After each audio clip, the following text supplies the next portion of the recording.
Terima kasih semuanya. Kembali lagi dengan Takim Entertainment. Pada kesempatan kali ini saya akan berbagi untuk bagaimana formula pembuatan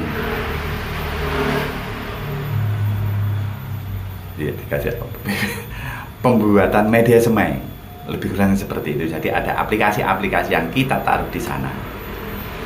Jadi yang pertama untuk media semai khususnya alpukat, dan tidak menutup kemungkinan di tanaman lainnya yang hobi berkebun dan hobi tanam menanam di seputaran rumah kita. Seperti itu. Jadi yang pertama, bahan yang perlu disiapkan adalah tanah. Tanahnya itu kalau bisa tanah yang subur, ambil dari kebun. Biasanya seperti itu ya, kalau saya seperti itu ya. Tanah satu, bokasi atau pupuk kompos, bisa juga pupuk kandang, tapi alangkah baiknya pakai bokasi. Bokasi itu bahan organik hasil fermentasi, itu satu.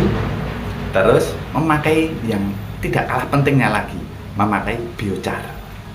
Biochar emas hitam, emas hitam biochar.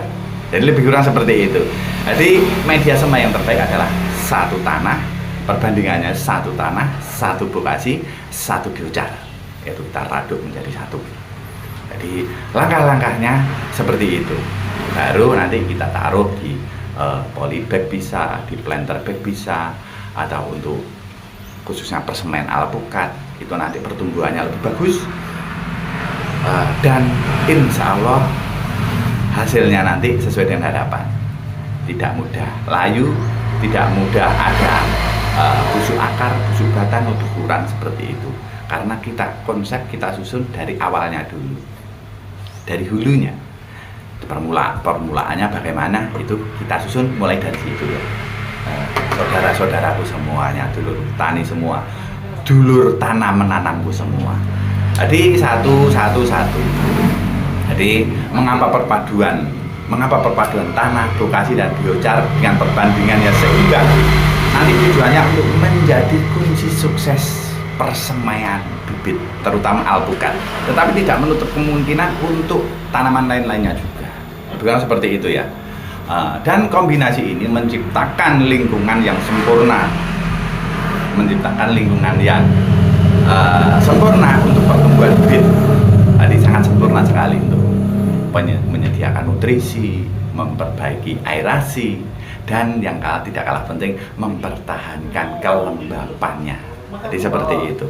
Maka kita pastilah mendapatkan bibit tumbuh lebih kuat, tanaman tumbuh lebih kuat, lebih sehat, dan siap untuk dipindah tanamkan di hamparan atau dikebunkan juga bisa, atau juga ditanam langsung di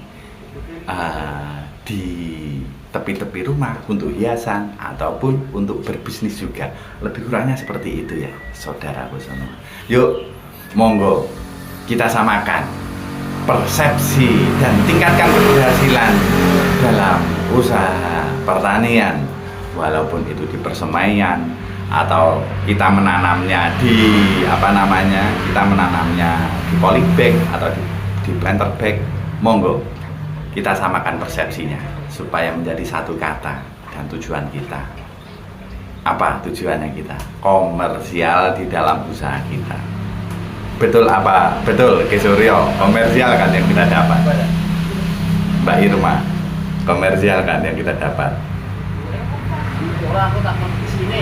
Mbak Suhaiti, komersial kan yang kita dapat. Bang Rika Ceng, komersial tentunya yang kita cari. Apa kalau bukan tidak komersial? Komersial guys. Munafik kalau kita tidak mau tidak membahas dengan komersial, kita menjadi orang yang munafik. Tetapi kalau kita mau menjalankan sesuai fitrahnya, insya Allah komersial selalu kita dahulukan. So oke, carilah teman sebanyak-banyaknya untuk menambah teman, menambah saudara. Insya Allah di dalam pertemanan itu ada hal-hal yang positif untuk kita dan untuk dulur kita semuanya, untuk kita pribadi dan untuk dulur-dulur kita semuanya.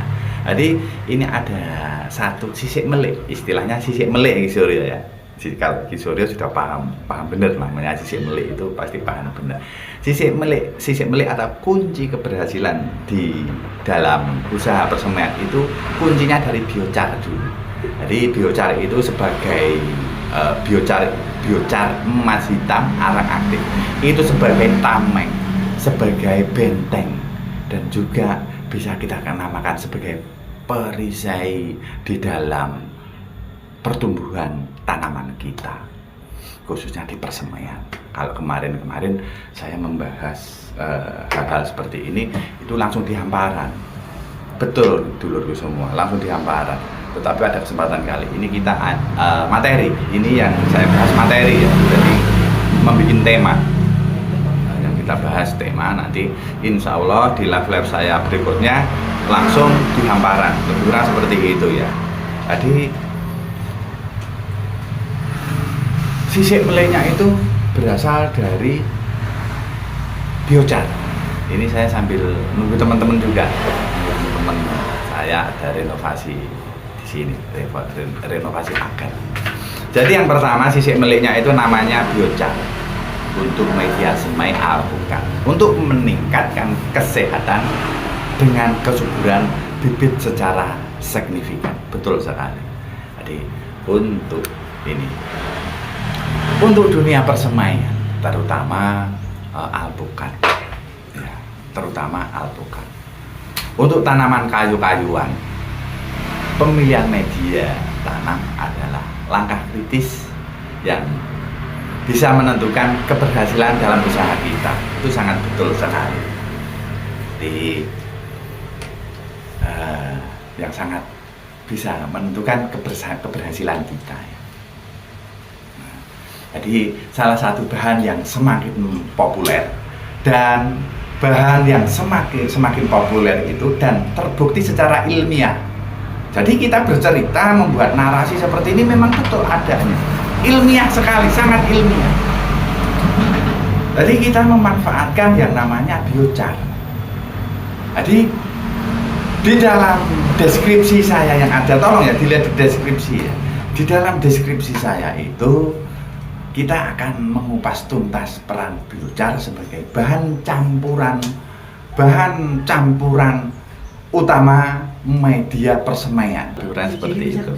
Jadi sangat ilmiah sekali ya manfaat dalam biochar itu. Jadi kita bisa biochar itu sebagai campuran media persemaian. Manfaatnya dan yang sangat bermanfaat, dan cara pengolahannya hingga formulasi aplikasi itu semuanya ada di deskripsi ya.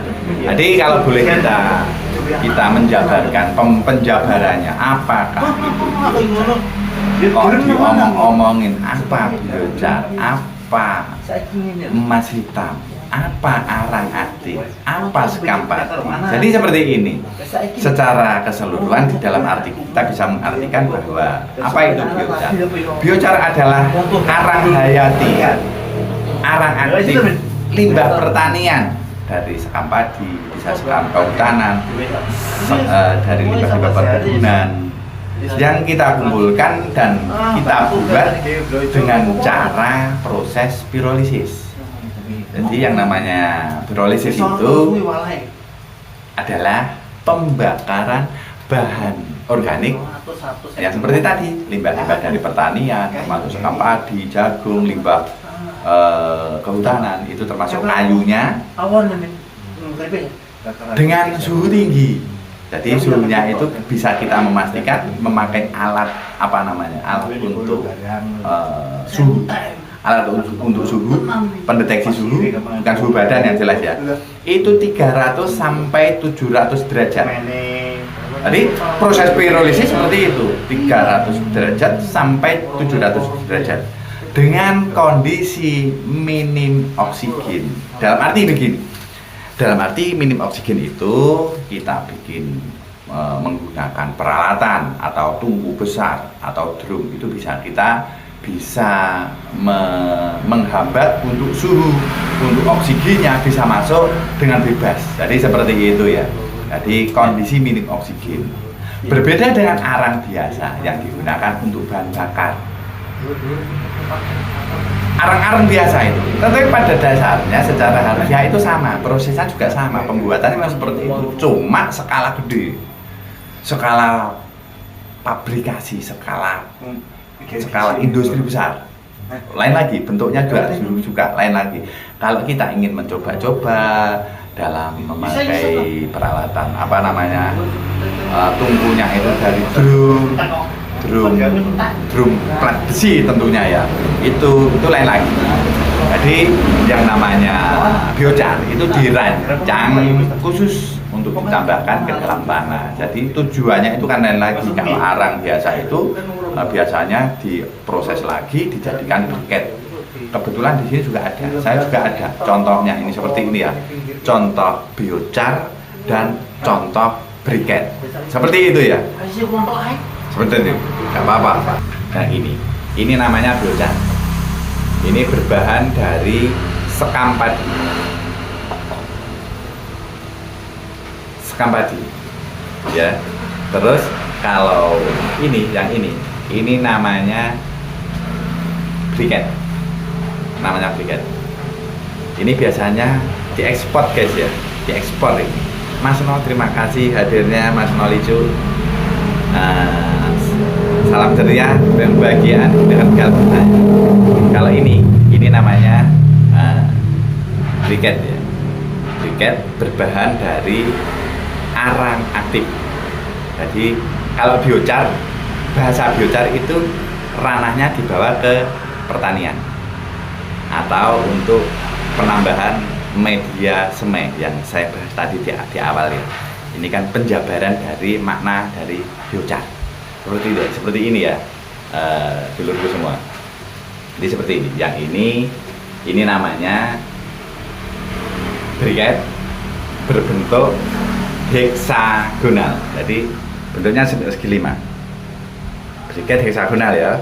Terus kalau yang ini, yang di bawah ini, yang curah ini sudah lembut. Idealnya seperti tepung, tapi tidak seperti tepung. Ini dari arang aktif sekam padi. Jadi yang biochar ini sisa dari pembuatan briket heksagonal. Sisanya bukan limbah, dimanfaatkan. Sisanya itu yang satu untuk briket, terus yang selanjutnya sisanya ini untuk dunia pertanian. Kalau di dunia pertanian itu penjabarannya lebih lebar lagi. Ini teknologi kuno, teknologi dari yang tadi suhu 300 sampai 700 derajat dalam kondisi minim oksigen. Berbeda lagi dengan pembuatan arang biasa, itu tujuannya kalau skala produksi besar itu untuk briket. Biasanya seperti itu ya, bisa langsung diekspor arangnya, ini material arangnya ini, emas hitamnya ini langsung diekspor curah juga bisa, diproses dulu dijadikan briket juga bisa. Lebih kurang seperti itu. Dan limbah, bukan limbah, sisa dari untuk briket kan ada sisanya ya, ini dilarikan ke bidang pertanian. Tapi sebenarnya untuk namanya biochar ini sangat fenomenal sekali. Ini malahan sampai kalau penelitian itu dari Amazon juga, dari era-era nenek moyang kita ya, kantong kering kok wis pokoknya lebih kurang seperti itu ya dulu. Jadi proses pirolisis ini menghasilkan material berpori yang sangat stabil dan kaya akan karbon. Jadi seperti itu. Jadi kestabilannya membuat biochar tidak mudah terurai di dalam tanah dengan waktu yang sangat lama, bahkan hingga ratusan tahun. Makanya apabila kita sebagai pehobi tanaman yang hobi tanam-menanam bisa mencari artikel juga, semuanya sama, artikel itu sama, semuanya sama, itu bisa untuk bertahun-tahun bahkan ratusan tahun. Yang namanya karbon, yang namanya arang aktif, yang namanya biochar ini tidak bisa lapuk. Apabila kita di hamparan, kita taruh di hamparan, tertimbun tanah, kena kecucian air hujan, atau terik sinar matahari itu tidak bisa mengalami pelapukan saudara-saudaraku semua. Yang namanya arang aktif ini sudah berkelanjutan dari teknologi seperti itu ya. Jadi untuk kesimpulan dari panjang lebar seperti ini tadi, biochar bukanlah sekedar tren, melainkan sebuah inovasi yang didukung sains untuk meningkatkan kualitas media persemaian, khususnya alpukat. Dengan kemampuannya untuk meningkatkan aerasi, untuk mempertahankan kelembapan, dan nutrisi untuk meningkatkan nutrisi, serta mendukung kehidupan mikroba yang menguntungkan, biochar adalah investasi jangka panjang untuk kesehatan bibit alpukat yang kita usahakan itu. Dengan mengolahnya dengan benar melalui proses charging dan pencampuran media, pencampuran bahan melalui perbandingan yang seimbang seperti 1:1 banding 1 banding 1 1:1, Anda telah memberikan pondasi terbaik bagi bibit alpukat untuk tumbuh menjadi pohon yang produktif. Lebih kurang seperti itu. Sekali lagi, mohon maaf sebesar-besarnya. Semoga live streaming ini bermanfaat. Saya akhiri, billahi taufiq wal hidayah. Wassalamualaikum warahmatullahi wabarakatuh. Salam lestari, petani hebat. Nah, gitu guys.